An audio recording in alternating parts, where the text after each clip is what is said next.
So I was talking to General Swan a little bit this morning, a little bit of the genesis on space and air missile defense being part of the hot topics, and I actually got to be a plank holder for that. And it happened in the Land Pack back in 2013. I was saying Land Pack, and we're here in DC. Well, what happened was I was able to get an IMD panel up in Land Pack. General Wazinski was the CG of USAPAC at the time. He said, "Yeah, you know, we got to do air missile defense." We had just deployed THAAD out to Guam, and it was a pretty good topic to have there at Land Pack. And General Sullivan happened to be participating in Land Pack, and I grabbed him up afterwards. I said, "Hey, sir, I'd love to bring you up to the sensor manager suite that's up working in the AUSA at the Pacific Air Force's command." And he said, "I'd love to do that." And so before a reception, he came by in the afternoon, and I showed him everything that the sensor managers were doing, and the NCOs and junior officers that were up there working as sensor managers. And of course, this crowd knows better than anybody else, but the talent you have at the sergeant and staff sergeant rank, and they're briefing General Sullivan on what they do for sensor manager for those TP-2 radars out in Japan. And he was just floored by the level of expertise they had and the level of responsibility that they had. And he said, "Hey, we need to put air missile defense as one of our hot topics that we do out in DC." And I was all in for that. We had been participating in the senior executive roundtables before, but then to be able to land a spot in the hot topics was just a tremendous opportunity for us. So that's kind of a long way of saying thanks to AUSA for giving us this opportunity. When they talk about, they're the advocate for the warfighter, in our particular case, advocate for the space and air missile defense warfighter.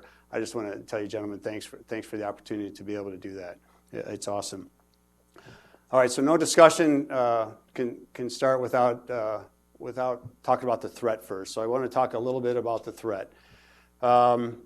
Almost 90 days ago to the day, I think, what's the date today? So December 6th, I took command, gave it up to Jim Dickinson. By the way, this is the first time I ever get to lead Jim Dickinson in anything. I have always followed him in everything, 94, Stratcom, SMDC, so it's about time I get to go first, Jim. Jeez. So I took command 90 days ago, and in my change of command speech, I said, in my 32 plus years of being an air and missile defender, I had never seen Space and Missile Defense Command more relevant than it was that day. And in the 90 days since, January 8th, we had Iran launch ballistic missiles at U.S. soldiers into Iraq. Just last week or the week before, so that's the missile defense side. So last week or the week before, you heard General Raymond come out and talk about Russian satellite operations being disturbing and unusual in the space domain. So just in 90 days, we've had, in our core areas, we've had the threat taking action in our domains. The National Defense Strategy is great. It gives us great focus, and it gives us great guidance for the threats that are out there. The great power competition in China and Russia are at the top of our adversary list. But ballistic missiles, they don't read, their adversaries who use ballistic missiles, they don't read the NDS. And so our air missile defense and space forces have got to be prepared globally for all the threats that are out there. And again, we saw that on January 8th when Iran launched into Iraq those 16 ballistic missiles. So we have got to always be prepared to contend with the threat. And then we see, the advent of hypersonics and how our adversaries are pursuing hypersonics, and we know that we have got to be able to get after defeating the hypersonics, and I'll talk about that in a little bit. But from our side, we've actually been doing hypersonics for a long time. And if you're at the McAleese session yesterday, you heard Dr. Griffin talk about how we've actually been able to do hypersonics for a while, but we kind of took I think he called it a winter period of modernization where we were focused on other things that we needed to for the last 2 decades. But so in those last 2 decades where we weren't pursuing more on hypersonics, it's kind of frustrating. It's like, we know we can do this, we can get after there. And I would say today, thanks to the work with Neil Thurgood and the RICTO, we are getting after it. But the adversaries are continuing. They've watched us for the last 2 decades. They've learned from us, and hypersonics being one of those efforts the adversaries are putting out there to try to exploit seams and gaps in our space and missile defense architecture. So So that's a little bit about the threat. So what are we doing about it? So so I'll talk a little bit about from the SMDC perspective. So first off, within the tech center, we're partnered very tightly with the RICTO on helping get after the hypersonic challenge, and we're partnered with the Missile Defense Agency, and good friend John Hill will be here this afternoon to talk a little bit more about that. But our tech center, we're providing a lot of expertise to the RICTO in both hypersonic work and for directed energy work as well. I know that when General Dickinson had command of SMDC, he had this drone that he had shot down. It was in his office, very proudly displayed. And when he left, they asked me if I wanted to keep the drone. I said, I don't want the drone. I want to shoot down my own drone. And so a few weeks ago, I got to go out on the range there at Redstone, and we had the 50 kilowatt laser set up on the helmet, and the drone was out there, and had a 27-year-old female engineer sitting next to me. She was my targeter. And what did she use for targeting? What do you think? An Xbox controller. She had an Xbox controller, and then they had the general proof engage button, which was about this big, sitting on a console in front of me, so I could just hit engage without doing anything else. So she put the target, she put the reticle aim target point on the drone. I hit the engage button. We lasered for about 2 seconds, and it was just a piece of white melted plastic after that, and it was pretty darn awesome.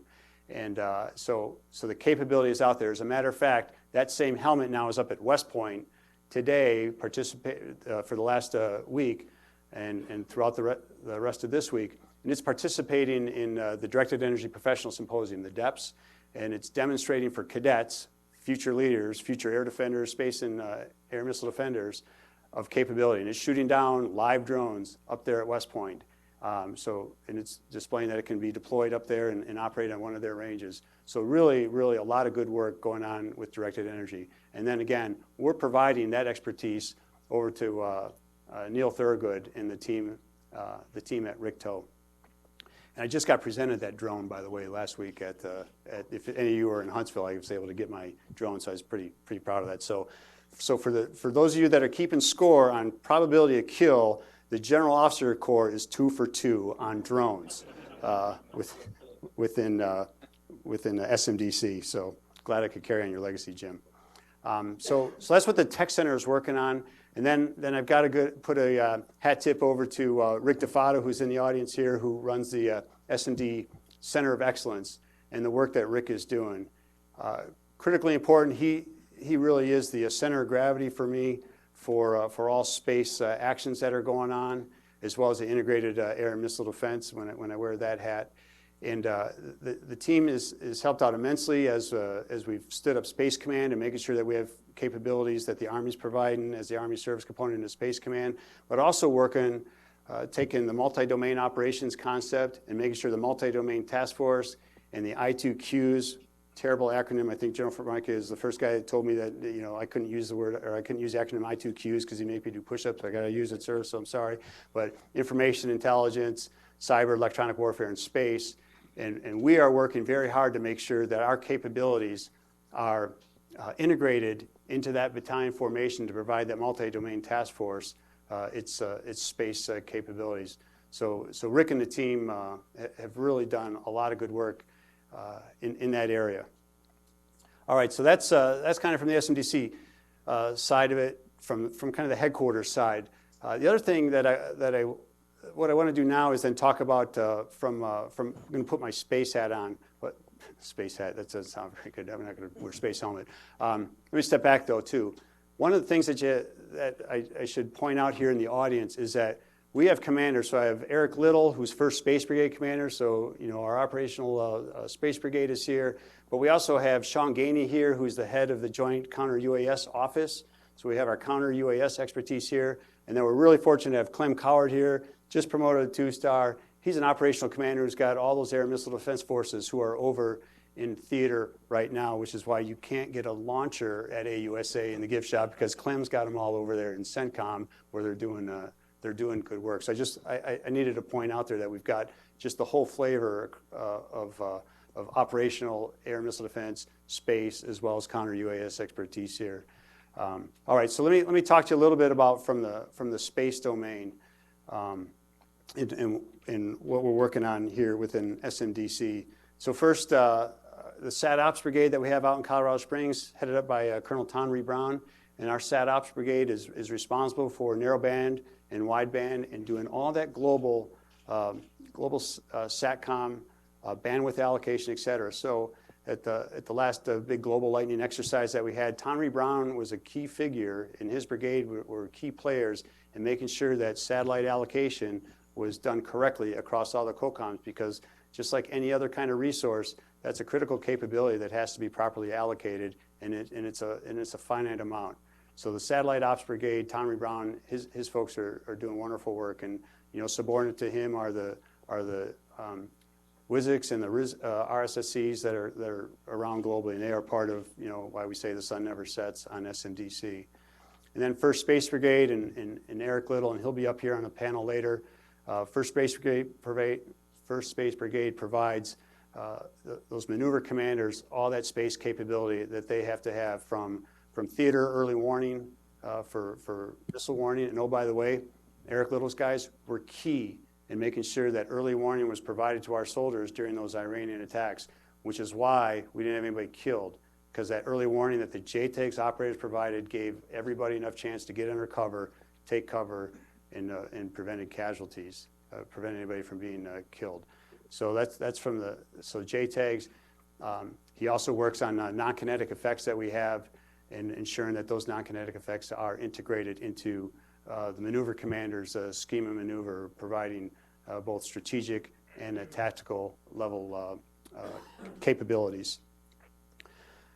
So let me bring it up a little bit out of the brigade level up to my role as the, and I have to say this right, my role as the Army commander who provides space, Army space capabilities to the SpaceCom commander. Now you say, well, why don't you just say that's your R-Space? Well, I was never confirmed as the R-Space commander. I was only confirmed as R-Strat, so I can't say I'm R-Space, but I'm the component that provides Army space capabilities to the SpaceCom commander. And during that global lightning exercise, what I saw there was our ability as the SMDC staff to provide great capabilities into General Raymond and General Dickinson and the SpaceCom staff to enable SpaceCom, and really its first opportunity in a Tier 1 exercise, totally unfettered from STRATCOM or anything else, to participate. And what I was able to see there, and I think General Dickinson will share with you too, is that though SpaceCom might not be there yet, they sure as heck brought a great punch to the fight, a great capability to the other COCOMs and to the joint staff. And we're a major player in the global integration of capabilities. As we're getting after globally integrated exercises and globally integrated operations, U.S. Space Command is a key player in that, because they have a global purview and global capabilities that have to be able to be realized and utilized by all the other COCOMs. In addition to having their own JOA, if you will, the space JOA that they operate in, all the other geographic combat commands have to use those space capabilities integrated into what they're doing. So it was a great exercise. It helped us ring out from the Army space side, as well as helping out Space Command. So my hat's off to that. And General Raymond, I tell you, for a guy being both the space chief as well as being the SpaceCom commander, we catch him coming and going all the time. He has a saying that he spends a lot of time in Washington, D.C., because he said it's easier to command SpaceCom from Washington, D.C. than it is to try to run the Space Force from Colorado Springs. And he's got Jim Dickinson to help run it, and so great partnership there. All right, so let me step out of my space role a little bit and talk a little bit about the missile defense side. And I don't want to steal any thunder, because again, you got Sean Gainey here and Clem Coward here to be able to talk from the operational side, from counter UAS side. I get asked a question a lot about in our missile defense role in Homeland missile defense, and hey, what about next generation interceptor, and what about the THAAD underlayer? What about Aegis capability, and how's that coming on? And John Hill will talk about that a little bit. But from the missile defense side, of course, I'm really interested in next generation interceptor, and of course, we cannot allow this long period of time for the next generation interceptor to be delivered. And John Hill and I have talked about that, and we're doing everything possible that we can to pull that to the left and pull that timeline to the left. He has been really, really good, and Missile Defense Agency has been really good about making sure that the warfighter involvement process, the WIP as it's known as, is he's involving ourselves, STRATCOM, in the OFSC, the Operational Forces Standing Committee, with Dave Creedy, heads up for STRATCOM, as well as NORTHCOM, making sure that he invites and includes warfighter and operational input into determining those top-level requirements that are going to come out here for the next generation interceptor. And we've been in constant dialogue with the MDA staff as this request for proposal goes out. It has operational and user input into it. As a matter of fact, I think Admiral Hill has his team out with General Shaughnessy's team out at NORTHCOM right now this week to talk about those top-level requirements. But at the end of the day, the 100th GMD Brigade, which again, we're responsible for organizing, training, and equipping of that brigade, that falls under us. And I want to make sure that the interceptors that they have and the capabilities that they have are done and done correctly. And also that they, again, as much as we can pull them to the left, that we will. I'm excited about the prospects of what's been referred to as the THAAD underlayer. I don't know if I like the phrase underlayer. It makes me think of boxer shorts and T-shirts a little bit. But nonetheless, I'm excited at the prospects. However, as a former ATEC commander, so as a former tester, I do like to see the proof of it coming out. So I look forward to being able to review those capabilities and make sure that they're able to do what we potentially would need them to do, should that come to fruition. But we still have a challenge with force structure, as you know, and Clem Coward knows better than anybody. The op tempo on the Patriot force is significant right now. So any additional demands that are placed on our air missile defense forces, we're gonna certainly have to address. All right, so that's my second hat. So let's see, I've covered, and I work for. By the way, I work for Admiral Richard in kind of the capacity of the missile defense side, because STRATCOM in their Unified Command Plan language, they're responsible for being a coordinated authority for global missile defense operations support. So we provide that to them, and we do that through our Joint Force Component Command Integrated Missile Defense, the team that's out in Colorado Springs, headed up by Jeff Adams. And they do a fantastic job. A majority of their time is spent doing global force management actions, and hey, where do we make sure we're managing all those very, very high demand, low density air and missile defense assets, and making sure that allocation across COCOMs is done correctly and in priorities. And so I work for Admiral Richard in that capacity. So he's my second boss. General Raymond's one boss, Admiral Richard's second boss. And then, as I told General McConville just last week, sir, you're my number one boss, and that's as the AMD Enterprise Integrator, where he turns to me as the senior Army Air Missile Defender. I'm not the senior Air Missile Defender. That's General Dickinson, but the senior Army Air Missile Defender. He's looking at me to do that enterprise integration. So that's where I'm working with the CFTs, with Brian Gibson and the CFTs. I'm working with Rob Rash, the PEO Missiles and Space, and doing the capability delivery. I'm working with Sean in the JCO, and working with Clem in the operational side. And oh, by the way, I shouldn't just give everything to Clem, because we got the 94th and we got the 10th AAMDC. So you got Mark Holler out in the 94th, and then you got Greg Brady out in the 10th AAMDC. And really, whenever you want to discuss any kind of coalition or allied operations, integration efforts, what we're doing with them, those AAMDC commanders are the ones that can answer that for you the best, because they are out there on the ground, meeting with our allies, running exercises, and they can give you the no-kidding ground truth on how well we're doing with the allies. And I think sometimes we do a lot of hand-wringing the farther away we get from the fight, but the closer you get in the fight and the closer you get to where the AAMDC commanders are working with our allies, you see that they are really working through, whether it's integration, training, just doing joint and combined operations with them. You find out that, yeah, we're actually getting after it pretty well. So as the Army Enterprise Integrator lead, so some of the things that we're working on here is, so LTAMs, and I think I saw Bob Kelly out there somewhere. There's Bob right there. So really excited about bringing LTAMs online here and the capabilities it's going to bring. We were joking, LTAMs has got, what Bob told me, he's like, hey, sir, everything you told us to do, LTAMs is going to do. Well, I'm still hungry, so it didn't solve world hunger yet, but we'll get after that shortly.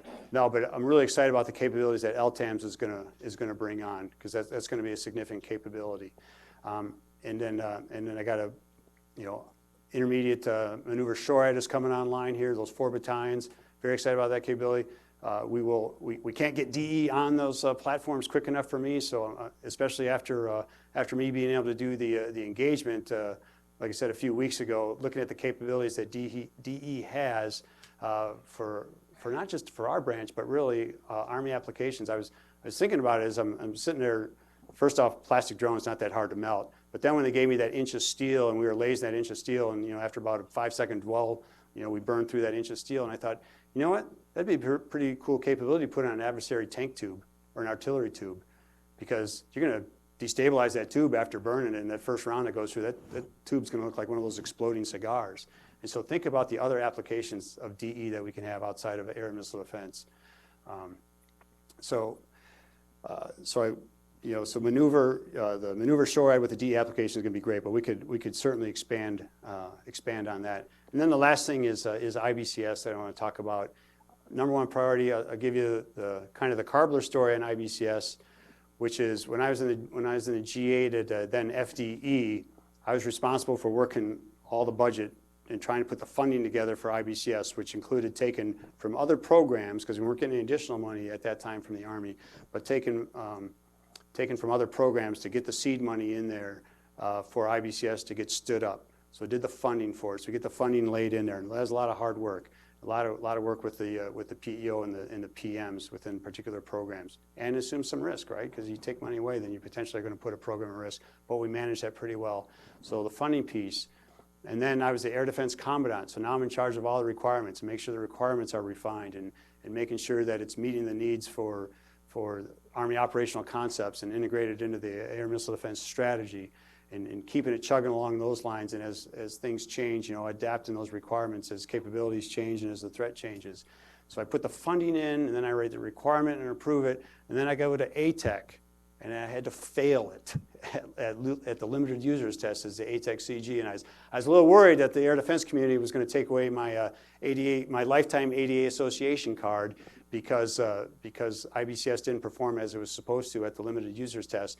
But I will tell you, we all learned from that. Everybody learned from that. That was back in 2016. And those 4 years since, we have learned a ton. The Army has dedicated, even at the high op tempos that we have, Clem's got a dedicated test battalion out there that is working on IBCS and has been working on IBCS. And we're going to do a limited users test here coming up in the next couple of months. And I'm looking forward to a successful limited users test for IBCS, because we've gotten smarter from it. The Prime has helped us out on it. Northrop Grumman has helped us out to put their top engineers on it. The soldiers have been training on it. We've dedicated a unit to do it. So the LUT, I'm looking forward to a successful LUT out of IBCS. The last thing that I'll talk about here is people, and it's a shame that I put them last, because people are first in the organization. And just a couple of things that I stressed as the commander of SMDC. Well, first you hear General McConville talk about winning matters, people first, and we have to do everything with the spirit of people first. Winning matters is our mindset in the spirit of people first. And at SMDC, that's critical to me. Again, as I was sitting next to that 27-year-old female engineer who's got her Xbox controller, and she's helped me target this drone out there, I talked to her about being a young engineer and bright and energetic and having all this energy. And is the bureaucracy slowing you down? Do you have to, do you feel like you have 10 bosses, and is DOD just burdening you? And she gave me just a wonderful answer, and I don't think that she wasn't BSing me or anything. She said, you know what, sir, I got to tell you what. Tuesday night, because I was coming out for a Thursday morning demo. So Tuesday night, they had some software code challenge. I'm not exactly sure what it is because I'm not a software person. But she said, Tuesday night we identified it. We figured out what the fix was. I didn't have to go through a single supervisor. We put the code in there. We ran it a couple times. It was good to go. And within less than 24 hours, they had made a software code change, put it back in the system, and to fix whatever challenge that they had there. And to me, that's what it's all about. It's empowering people to make those decisions, make them feel empowered, that there's not a big bureaucracy where she had to go up the chain of command and get approval and then come all the way back down. It was flat, and that's the way to do it. So that's kind of like my first stopping point on personnel.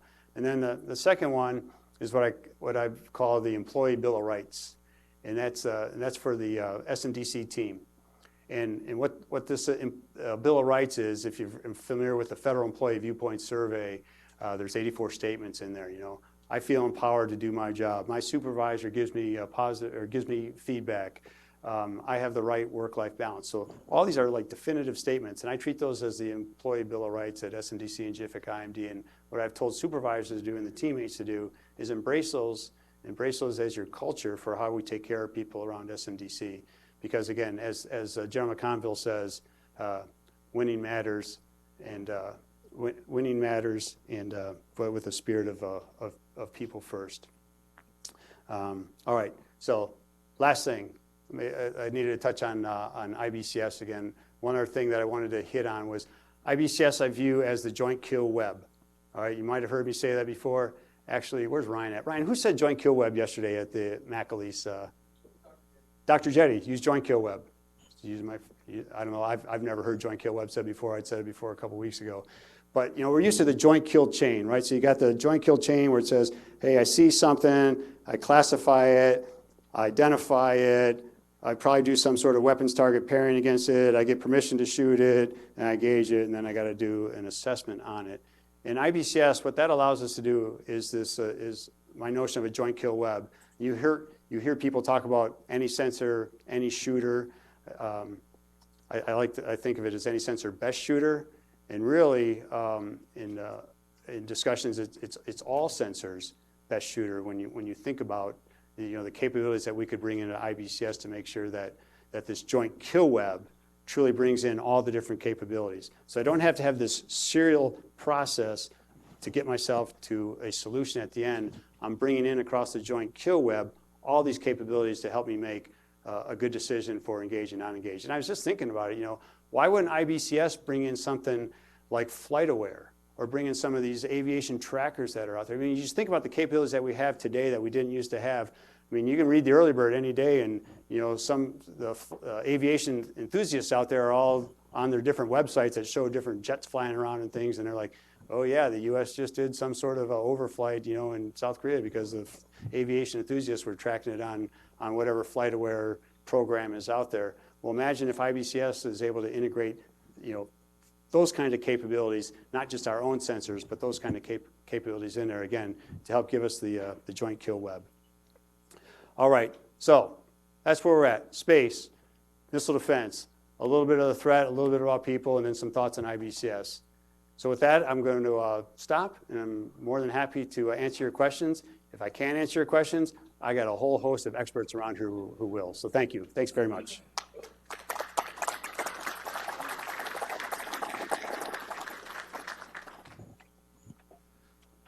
So while the audience thinks of some questions, I'll kick things off if you don't mind.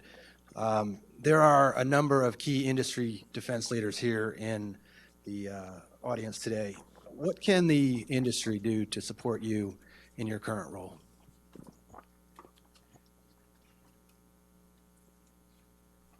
Faster, cheaper, with more capability. How's that?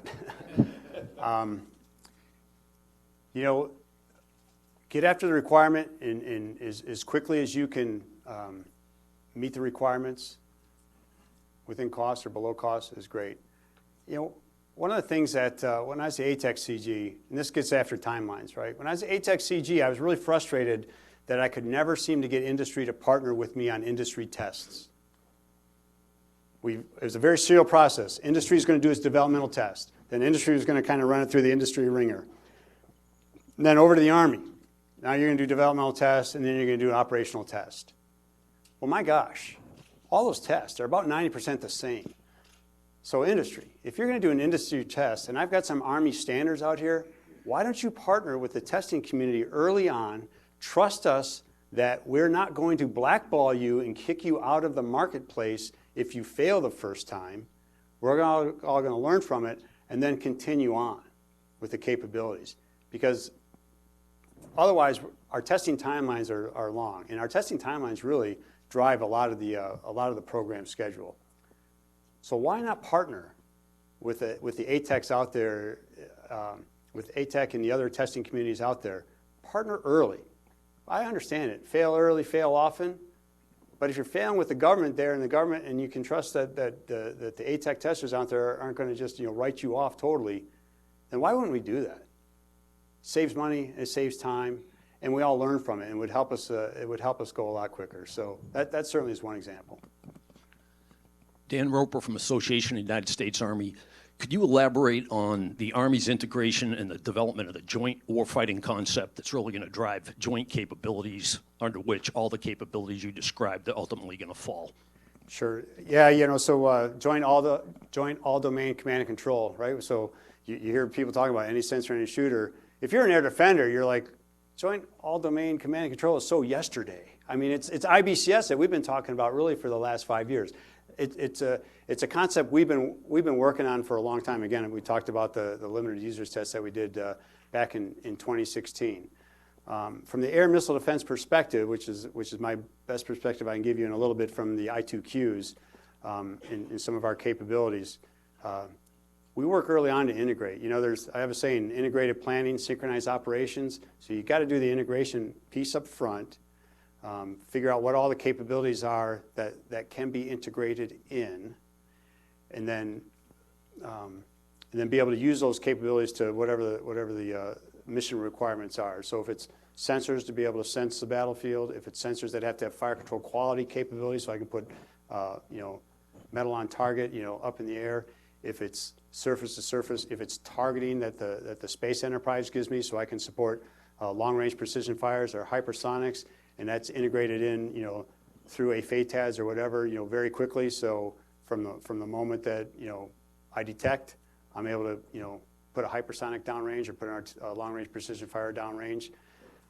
How that integration takes place and how quickly it takes place is really going to be the key to the joint all-domain command and control piece.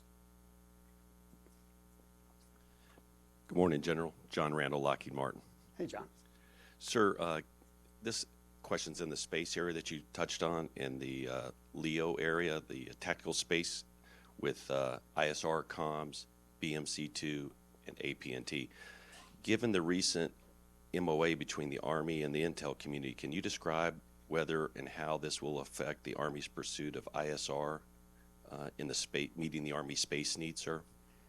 Sure. Again, so I'll talk a little bit from the missile defense side, if I could. Well, let me talk Army space intel. And Scotty Bear, I think, is going to come and talk here next or shortly. What I've really been working with him on is intel support to space. So that's like the first thing. So the intel officers that the Army provides, we need them to also focus on the space domain now because of the criticality that domain plays in warfighting, and we've got to be smart about what our adversaries are doing there and be able to address that. So that's kind of the first piece. So from an ISR perspective, surveillance perspective, missile defense perspective, we're running out of islands in the Pacific Ocean. We don't have anywhere else to put radars. And oh, by the way, radars in the Pacific Ocean, there's gaps in the surveillance anyways. So the best way to get after that is that space layer. And Dr. Griffin's vision is spot on. And being able to get after proliferated LEO to help us do that, to help us detect hypersonics, is critically important. It's still a challenge. Why LEO? Because it's close to the ground. Hypersonic targets are a very dim target for satellites to be able to see. So, but we've got to be able to do that, and we've got to be able to track hypersonics from birth till death by intercept. I don't say birth to death. I say birth to death by intercept because I'm an air defender, missile defender. We're going to intercept it. So we have to be able to get after that.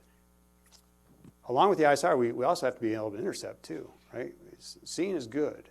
I kind of use this analogy. You all know what Ring doorbell is, right? Everybody knows what a Ring doorbell. You see the ads, right? And or YouTube videos where, hey, here's the Ring doorbell, and here comes a guy, and he's coming up, and he stole my package, and he ran away. Well, great. I could attribute it to that person, and I got some early warning that they were coming up. But until Ring doorbell sprays gravy on a guy, and I can release a German Shepherd after him or something, it's only so good as being able to survey him. We need to have. You got to be able to affect somebody, and in the hypersonics thing. It's great to see him, but we also have got to be able to effect the interceptor. Sir, thank you again for being here. Appreciate your support of AUSA. Let's give General Karbler a big round of applause. Thanks, Alex.